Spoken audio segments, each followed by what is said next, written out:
Welcome back into the Pick and Roll NBA podcast with Jet and Sap, presented by Full Press Coverage. It has been a unpredictable, wild, and chaotic first round of the NBA playoffs.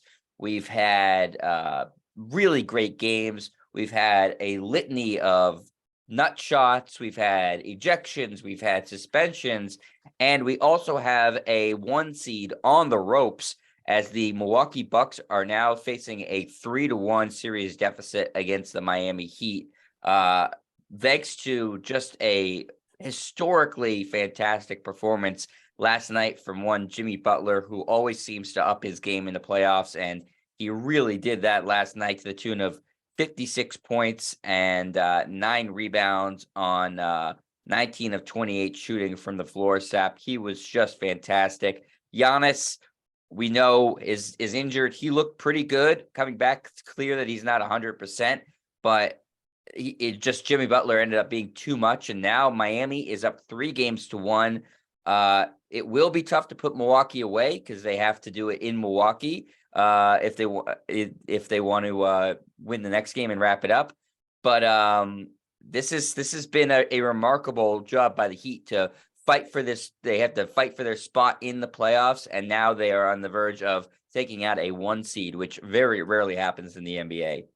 And normally the NBA playoffs, especially in the first round, are very predictable. Well, we've had so many interesting storylines really since the start of the play-in. First of all, we all thought Miami would beat Atlanta in the play-in and be the 7th seed. Atlanta upset them. Good thing for the Celtics because they're taking on Atlanta rather than Miami.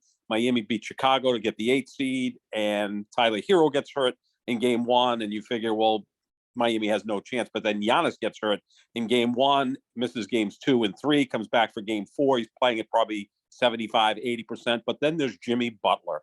And Jet, can you think of any other player that you've ever seen? And I'm quite a bit older than you, but I can't think of one who elevates his game as compared to the regular season to the postseason. I mean, he's darn good in the regular season, but he's generally a 20 points per game scorer in the regular season. In the postseason, he just elevates to a whole other level where he looks like a top 5 player. Last night, he looked like some sort of combination of Elgin Baylor and Michael Jordan out there. I mean, he was unstoppable. He doesn't really take 3-pointers. He's an old school scorer, more mid-range or taking the ball to the bucket. I can't think of anyone who is, a borderline Hall of Famer based on what he's done in the regular season. Because let's face it, Chris Webber, Mitch Richmond are both in the Hall of Fame. I think Jimmy Butler's as good as those guys in terms of just regular season accomplishments. But then you put on top of it that he has led a team to the finals a couple of years ago when he took Miami to the finals. In that finals against the Lakers, he went toe-to-toe with LeBron James. Last year in the Eastern Conference Finals, he went toe-to-toe and was the best player on the court, oftentimes against Jason Tatum or Jaylen Brown.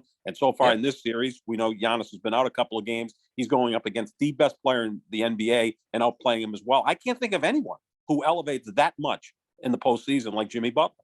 Yeah, usually if you're talking about guys who elevate, it's guys who are role players and have really good postseasons, like the Robert Ory's of the world, who've had really great postseasons.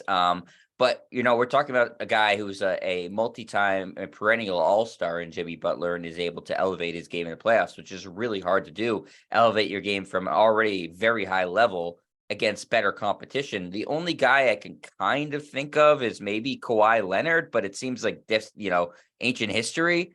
But Jimmy Butler is just, this is ridiculous what he's doing. And to be able to do it on year in and year out, just when you think the Heat are getting older, he's getting older. He turns in the best playoff performance of his career. And frankly, it was one of the great playoff performances of all time. If you look at scoring in the postseason, his name is now on the top. I think this was a top 5 or top 6 all-time scoring game in the playoffs in NBA history. He's also doing it, Sap, with a team that's just frankly not very good. You mentioned Tyler Hero is out. And then you're talking about a Kyle Lowry who's not been very effective. Bam Adebayo has not been particularly effective last night. It was just Jimmy Butler versus the Milwaukee Bucks, and Jimmy Butler won, which is remarkable. He scored nearly half of Miami's points last night. The second leading scorer for Miami was Bam Adebayo, with 15 points. I mean, that's what you would see when Michael Jordan was in his prime, where he'd go out and get 45 of the Bulls' 87 points, and like Scottie Pippen was the next leading scorer with 11. And it wasn't even a very efficient 15 for Bam Adebayo. So it's not like he was 6 for 16. So it's not like he played particularly well. Right. And Jimmy Butler was 19 of 28. Then you tack on 18 free throws. He's a great free throw shooter. He's able to get to the free throw line. Oh, by the way, 9 rebounds get tossed in. He's also an outstanding defensive player. He's just a guy who just brings it during the postseason. And now, Sap, he single-handedly beat them. It was a one-man team. Without question. Without question. It was similar to the way LeBron beat the Pistons in the 2007 good example. Eastern Conference Finals, where he scored 25 consecutive points. It was like LeBron and a bunch of other guys, and he was able to defeat the Pistons. That's what it felt like. Now, it's only the first round of the playoffs. It wasn't an elimination game. You know, they still have to win one of the next 3 to move on to the second round. But the word that I always use with Jimmy Butler is fearless, right? Goes head-to-head against LeBron James in the NBA Finals, doesn't back down. Outplays Tatum and Brown last year in the Eastern Conference Finals, is doing it again against Giannis in this playoff series. Heck, go back to 2019. He went mano a mano with Kawhi Leonard. Remember that series went 7 games with Leonard hitting the game-winning shot, which, went around the rim and off the backboard about a half a dozen times before it fell through and allowed Toronto to get to the conference finals, where they finally beat Milwaukee and then obviously Golden State in the finals. And just think back to the summer of 2019, how stupid the Philadelphia 76ers were at that moment. They chose Ben Simmons over Jimmy Butler. And I remember when Butler signed as a free agent with Miami, I'm like, that's kind of an odd fit. Like, he seems to be on the back end of his career. Is he really going to make them relevant? Well, he has. Philadelphia chose Ben Simmons, and we know what happened in Philadelphia with Ben Simmons. I mean, just think of Joel Embiid with Jimmy Butler as his key teammate. Right now in Philadelphia, you'd be looking at maybe a different landscape in the Eastern Conference, but just an amazing performance by a really unique player, right? Because the league is just full of three-point shooters, and here's a guy who scores the more old-fashioned way, right? Mid-range, taking it to the basket, getting the free throw line. Just a fascinating player. Yeah, and he's got his team on the verge of doing something, relatively historic, and being an 8 seed and trying to take care of knock off a 1 seed. And now Milwaukee, obviously not nearly 100%, as you mentioned. Giannis is pretty banged up, but I think this series has also shown that Milwaukee is a flawed team, very much so, especially without Giannis, and that if they do end up losing in the first round in this series, I think you can expect some major moves for them in the offseason, or them to attempt to make some major moves. I don't know if that means getting rid of their coach, Mike Budenholzer, or trying to go out and get another star level player for Giannis to play with. But this isn't going to fly in Milwaukee, a first round exit. No, you win the championship one year, then you get knocked out in the second round the next year against the Celtics, who had home court advantage, and Milwaukee was a bit depleted in that series. But now you're the 1 seed, best record in basketball. You're taking on a Miami Heat team that looked kind of banged up getting into the series, then loses Tyler Hero, and no one's really taking them all that seriously. And now you're down 3-1. So yeah, there could be a shakeup in Milwaukee if they lose this series. It could start at the top with head coach Mike Budenholzer, because that's the way it works in the NBA. You obviously don't move on from a great player like Giannis. Drew Holiday, Chris Middleton are both really accomplished players. Middleton not all that durable anymore, but they may want to try to get younger and add somebody to the fray. But again, that's a few games away, depending on what happens in this series. But normally you don't see 8s upset 1s, but we always kind of in the back of our mind thought Miami could be that one team because of Jimmy Butler, the culture, the coach, their toughness. And the one thing about Miami, you may beat them, but they're not necessarily going to beat themselves, and they're going to make it very difficult on you to beat them, because they're so physical and tough-minded, and they've got a leader in Jimmy Butler who just doesn't back down. Yeah, I mean, obviously, I think this series would have been very different had Giannis not gotten hurt. But you credit to Miami. These things happen in the playoffs, and we've seen it. There's been a bunch of injuries. They continue to pile up, and it's about responding when those things happen. And the Bucks have not, and the Heat have. So they have the Bucks on the verge of elimination, Sap. And then now another top seed is in jeopardy. If we go over to the Western Conference bracket, this one was a little bit more predictable, as you and I actually, and most people thought the Lakers would win this series, but they have Memphis facing a 3-1 deficit with a win last night in Los Angeles in overtime, as the Lakers are looking to move on to the second round themselves. Last night was a just a virtuoso performance by your guy, LeBron James, other than the 3-point shooting. But he did have a 22 and 20 game with 7 assists added to that, 2 blocks. And it was just fantastic. I believe that was a playoff career high in rebounds for LeBron. And he really pushed the Grizzlies to the brink here after, jawing with Dylan Brooks a couple games ago. The Lakers just look like a better team. I don't think that this Grizzlies team is particularly good or intimidating. Ja Morant clearly not even close to 100%. But the Lakers really improved their roster at the trade deadline, Sap, and it showed in this series last night. And even though Anthony Davis wasn't particularly good last night, they just needed a good game out of LeBron James, and that was enough to push them to 3-1. Anthony Davis is maddening, right? Because his ceiling, he's every bit as good as Joel Embiid, Giannis, Jokic. He's one of the best big men in the sport when he plays at a very high level. I mean, in game 3, he gave you 34 and 17, and he's a great defender. So he's an elite player. Comes back in game 4, going into overtime, he had 8 points and 7 rebounds. Now he had 4 points and 4 rebounds in overtime, so at least give him credit for doing that. But he was awful last night. Austin Reeves was really good. He's been a find this year with the Lakers, and then LeBron did what LeBron does, whatever's needed, whether it's scoring, rebounding, setting up his teammates, playing defense. But I think everything starts with the Lakers on the defensive end because LeBron and Anthony Davis are so locked in defensively. It trickles down to the rest of the roster, and that's how they're winning. They've been arguably the best defensive team in the sport since the All-Star break. Look, when the playoffs started, I said Celtics Lakers in the finals, and I think I was kind of mocked by anybody that even bothered to listen to that. I think it's going to happen because it's really setting up for both teams, right? Because they're the 2 healthiest teams right now, and obviously Jaylen Brown's dealing with that gash in the webbing of his hand, so he's going to have to deal with that going forward. But it just seems like it's opening up for the Celtics and Lakers because everyone else is dealing with injuries and suspensions and all sorts of things, right? You nailed it at the beginning of the podcast, Jeff, when you said ejections, suspensions, injuries. Joel Embiid might not be right for the second round of the playoffs against the Celtics. Giannis is less than 80% right now with that back injury. Tyler Hero's out from Miami. Ja Morant dealing with some sort of hand injury. Now you got De'Aaron Fox in Sacramento is dealing with a fractured finger on his right shooting hand. How that's going to impact the Golden State Sacramento series is still to be determined. So you just got a bunch of players that are injured, and others have been suspended, ejected. It's been kind of a wild first 2 weeks of the postseason. It almost feels more like the NHL or the NFL where, there's this long road and whichever team is left standing somewhat healthy ends up winning the championship. Especially in hockey, you see that where it's just this 2-month slog of physicality. Right. Well, we're starting to see that in the NBA a little bit. And ironically, the Lakers, who haven't been healthy for a couple of years, are as healthy as they have been since they won the championship 3 years ago. And again, if LeBron James and Anthony Davis remain healthy, I like their chances.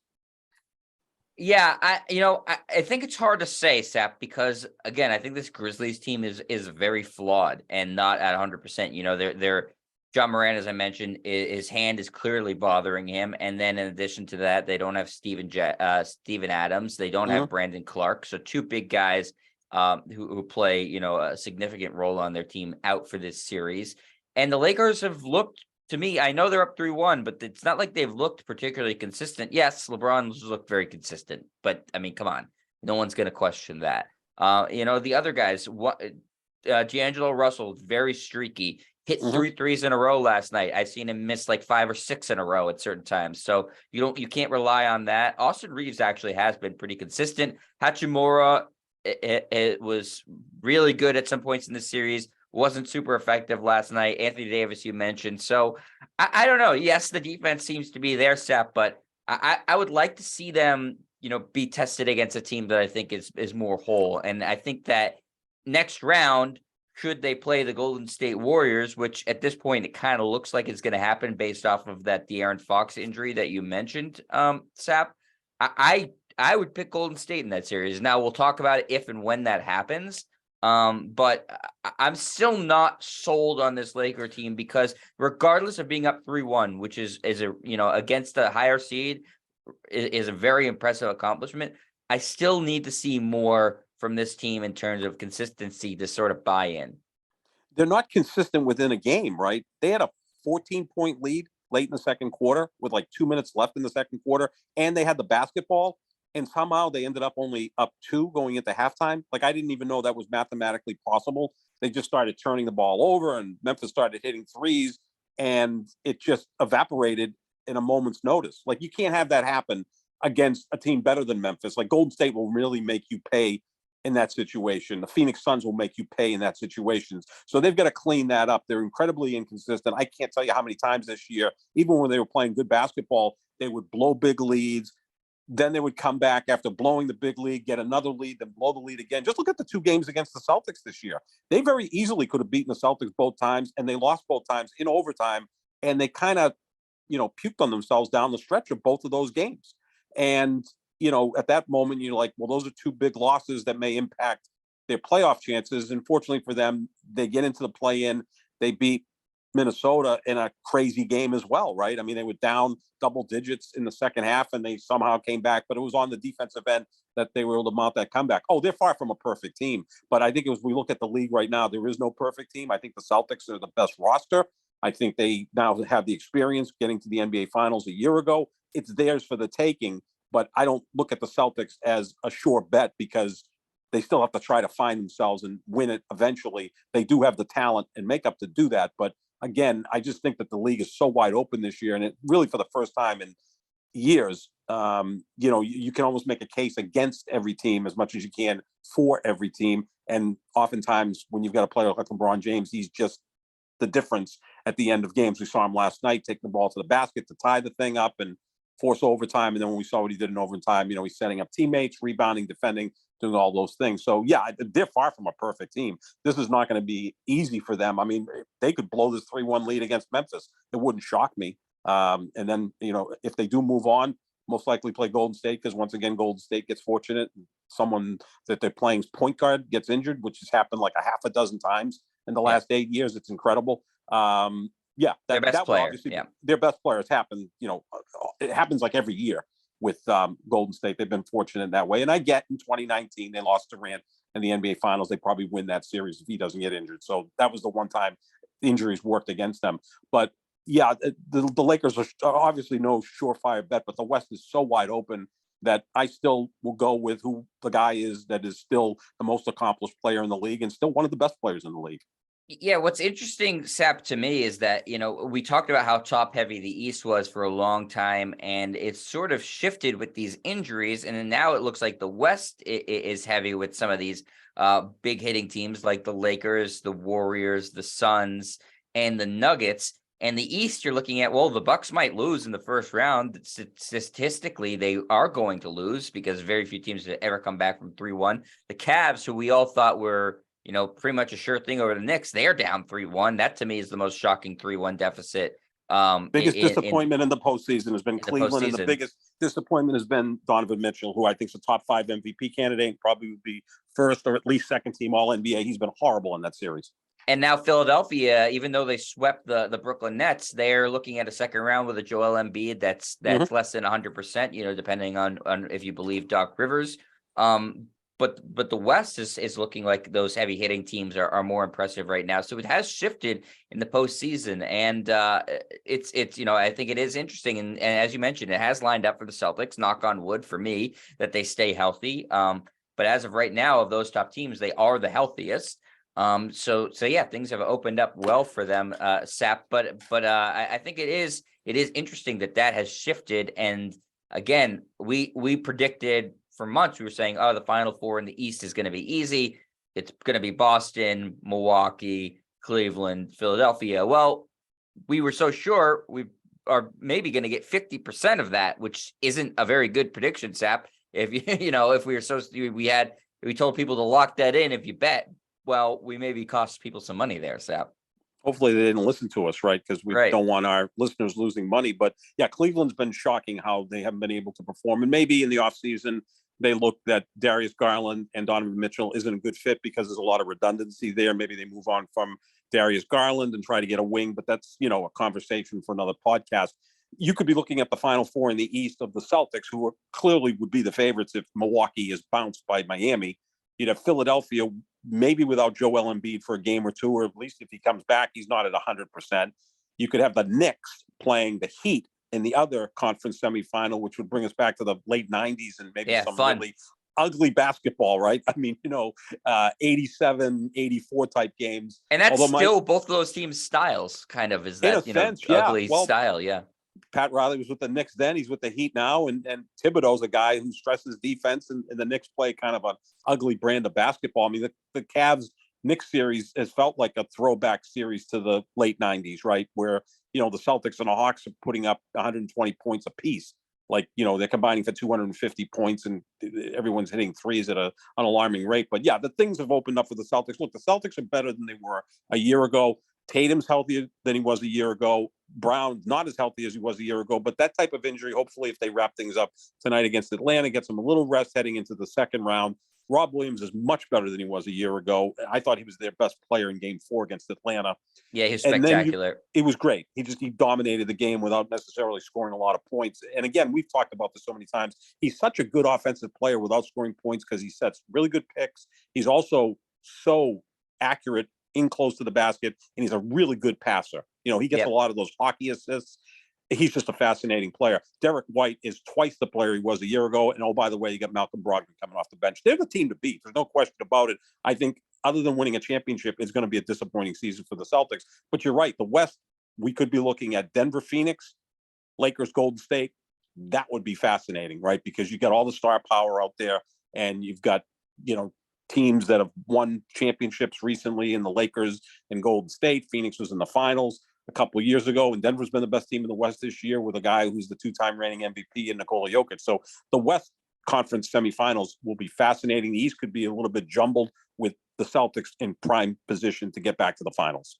Yeah, I believe, in the West, if that's how it shakes out, I strongly believe those are the four best teams. In the East, I do not believe that the Knicks and the Heat represent, two of the four best teams in the East. But hey, that's the way it shakes out. This is good for the NBA, Sap, that their playoffs is more resembling what the NHL playoffs have, not in terms of the injuries, but in terms of the unpredictability. You don't want, the first round was a fait accompli for years and years and years. And now there's so much talent in the league.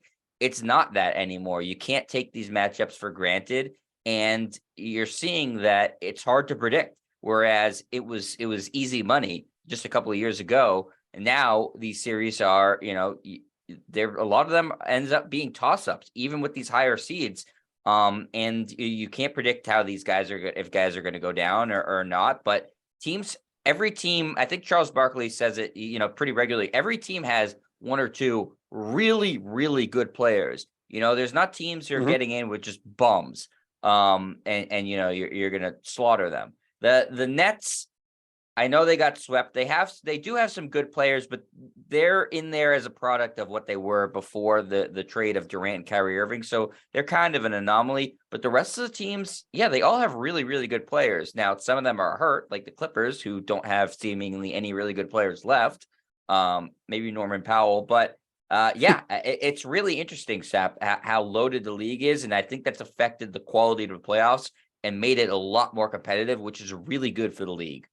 And you see in the Western Conference, right, you've got Memphis and Sacramento, young teams, energetic, great point guards in John Morant and De'Aaron Fox. They're trying to find their way, navigate through the playoffs. They're going up against who? The Lakers with LeBron James, Golden State with Steph Curry, teams that have great winning DNA, know how to get the job done. So it's kind of the old gunslinger against the new gunslinger. That's why those series have been fascinating.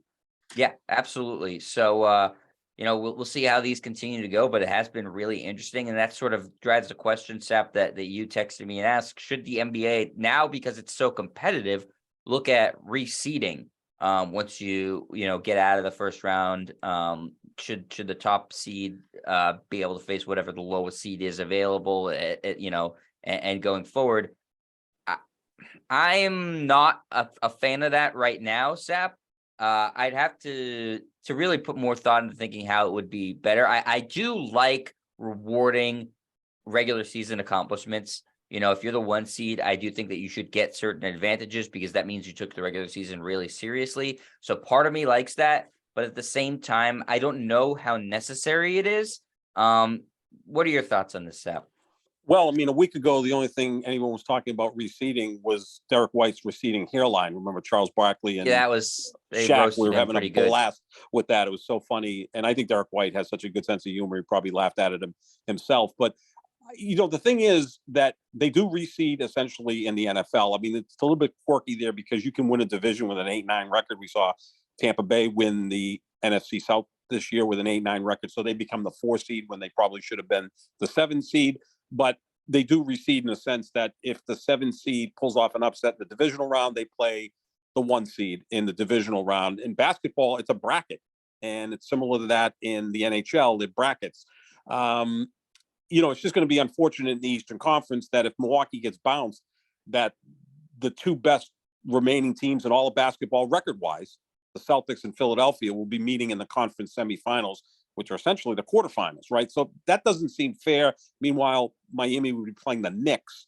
The Knicks were a 5 seed, Miami an 8 seed in the other conference semifinals. So reseeding, I think, has to be looked at in that sense. I mean, remember the league talked about just picking the 16 best teams, regardless of conference, and just going 1 versus 16, 2 versus 15, et cetera, and then maybe reseeding at that point. I think they don't reseed because they want to appeal to television, because if the Celtics wrap things up against Atlanta tonight, they will play Philadelphia starting Saturday in the second round of the playoffs, which I think the Celtics want to do because that will give Joel Embiid less time to heal that injury. So if the Celtics take care of business tonight, start up that second round series against the 76ers. And I think whether Embiid's healthy or not, the Celtics should be able to beat the 76ers. But like I said, if Milwaukee gets bounced, the 2 best teams in basketball record-wise will face each other in the semifinals. That doesn't necessarily seem fair, but, again, life isn't always fair. So, you kind of have to look at it that way. And look, in the Western Conference, if it's Denver, Phoenix, Golden State, and the Lakers, the top 2 teams in the Western Conference would be facing each other in the semifinals. Denver and Phoenix, which is the 4 seed, and of course the 2nd and 3rd seeds would be knocked out in Memphis and Sacramento. I think it's something they have to look at. But again, you have to kind of weigh in what you're going to do with TV. And since TV pays a lot of the bills, you have to accommodate them. So maybe they're not going to touch it right now, but I think it's something that they should examine going forward. Yeah, no, all fair points, Sap. I think that, I'm sort of a traditionalist in terms of NBA stuff. So I still like, the East-West NBA finals. And I don't know about reseeding yet, but I could, again, this is new where the league is so talented that every team has, a kind of a puncher's chance. And so if that's the case, and this continues to be trend going forward, and I kind of think it is going to be, then you do, I agree with you, you do have to take a serious look at it. And the point I made at the beginning, Sep, the NBA is always looking for ways to make the regular season more important. And the more benefits you give to the top seed, then the more important the regular season is. If the top couple of seeds have the ability to not just have home court advantage, but to, have their get the lowest seed available to play, then you're playing a little bit harder in the regular season. Maybe you're not resting your players as much. So I see a benefit to that, as well. I don't know, when they might talk about doing this. They did just sign a new CBA, so they would have to add that in down the road. But it is something that's definitely worth discussing. As it's going to play a major factor in who wins the championship this year. Sap, we're pretty much guaranteed to get in the Eastern Conference either a 5 or an 8 seed in the conference finals. And the Western Conference, we're pretty much guaranteed to have a 6 or a 7 seed in the conference finals. So it's, that I don't remember the last time that's happened. So, we'll have to see how this continues. But I do think it's, like you said, Seth, it's something worth looking into. And then the last bit of news we wanted to get into before we wrap up here, Sap, is a coaching change in the NBA. Ime Udoka, former head coach of the Boston Celtics, has found a new landing spot. It is the Houston Rockets, who are hoping to be the Houston Rockets featuring Victor Wembanyama in just a couple of weeks. Udoka is joining a team with a very different feel to when he joined the Celtics, which were already a contending team looking to win a championship. This Rockets team has been in a full-on rebuild for a few years. they're going to obviously take a chance on Udoka, whose tenure in Boston ended with a lot of questions and a lot of, rumors. But he did reach the NBA Finals in his first and only year as a head coach. So Houston thinks maybe it'll work out for him there. And another, we haven't seen a coaching change yet, but the Toronto Raptors fired Nick Nurse, who has won an NBA championship. So odds are he will land on his feet as well. Yeah, I mean, as far as Ime Udoka, again, we don't know what happened in Boston. So hopefully Houston did their due diligence, found out what happened. And if they're okay with it, they've decided to hire him. We both agree he's an outstanding coach. Look what he did with the Celtics in 1 year. I think he'll be fine in Houston. They've got Jalen Green as their best player right now. If they win the Big Victor sweepstakes, then, he'll be in prime position to build something pretty nice in Houston. Also, do you think he's going to also try to recruit maybe former Celtics to Houston? I'm just thinking that he had a great relationship with Jaylen Brown, and Jaylen Brown could be a free agent after next year. Is that on the table? Again, there's a lot of things that run through your mind when a coach gets hired. I know he was interested in Detroit, and there were a few other sites that he looked at. Also, Toronto made some sense. I thought that's where he would go. But Masai Ujiri has decided not to go on with Ime Udoka, so they'll look elsewhere for their next head coach. But yeah, this is going to be interesting to see what he does. Again, he went into Boston in a certain situation where the coach got elevated to president of basketball operations. He becomes the new head coach. And let's not forget, when he went to the Celtics last year, they were coming off essentially a 500 season. The Celtics were in the play-in tournament. They beat Washington and then lost in 5 games to Brooklyn in the first round. So, you knew they had talent, but expectations were high, but not championship driven. And he got them all the way to the finals. So he had a great first year with the Celtics, and then Lord knows what happens. I think he's a very good coach, and you're just going to have to see what happens. But all of this does hinge on if they win the draft lottery, right? I mean, that's the biggest thing that will happen in Houston over the next couple of weeks. I mean, they could hire the greatest coach in the history of the sport. I'm sure they'd rather win the draft lottery and get Big Vic, because that will change their fortunes more than anything. Oh yeah, without a doubt, because the jury's out on Jalen Green. Some people really like him, so don't. Jabari Smith, who was their top pick last year, up and down rookie season. Mm-hmm. They got some interesting pieces, but they're so far away from being a playoff team, let alone a title contender. So it's a very different type of roster. Now, obviously, if you win Victor Wembanyama, then the expectations go up pretty quickly. And a lot of these teams, the teams that you just mentioned, Detroit, they're also in the in the sweepstakes for Wembanyama. And that will change the fate of whatever team gets him, if you believe the NBA scouts and the hype. But yeah, so Udoka, it's a different situation, a lot less pressure, I would say. Even though, like you said, the Celtics were coming off a bad season, it's still Boston. It's still a team that had been to the conference finals a couple times. And the expectations are always to compete for a championship in Boston. Houston, not really high expectations with this roster for at least a few years. So that would indicate to me that he's got pretty good job security there, because the expectations aren't super high. So whatever he does, I think that they're willing to be patient. So it's probably a pretty good landing spot as far as recruiting free agents. I don't know that Jaylen Brown seems to care a lot about winning. I don't know that he wants to go join the Rockets and be part of it. Maybe he would definitely be the best player in the team, but they're not going to be winning anything anytime soon. James Harden seems to be more likely, though. I mean, he's not the player he was when he was on Houston, but you've been hearing a lot of rumors about him wanting to go back there.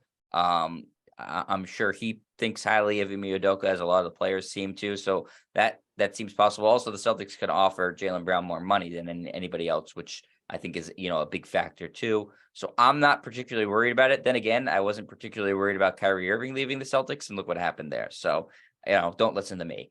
But yeah, it is interesting. And I'm curious to see how Toronto fills their head coaching position, because we both respect Masai Ujiri immensely. I think he's one of, if not the best, general managers in the sport. And so that was a bit of a surprise getting rid of Nick Nurse, though they were certainly disappointing this year. We'll see what Toronto ends up doing. Is they have a pretty good roster. And I think that that's a place where is a desirable coaching location, because they do have a stable front office and ownership. But we'll have to see there, Sap. Yeah, and again, I think part of the reason Nick Nurse was let go is Scotty Barnes disappointed in his second year. His rookie of the year a year ago, he didn't really grow as a player as I thought he would. So oftentimes when that's the case, it's time to change coaches, and that's what Toronto did. But I think Udoka will do well in Houston. Maybe James Harden is on the path to go back to Houston. I think he's even talked about that. Maybe Kyrie Irving. I don't think you can see Kyrie Irving and James Harden on the same team again.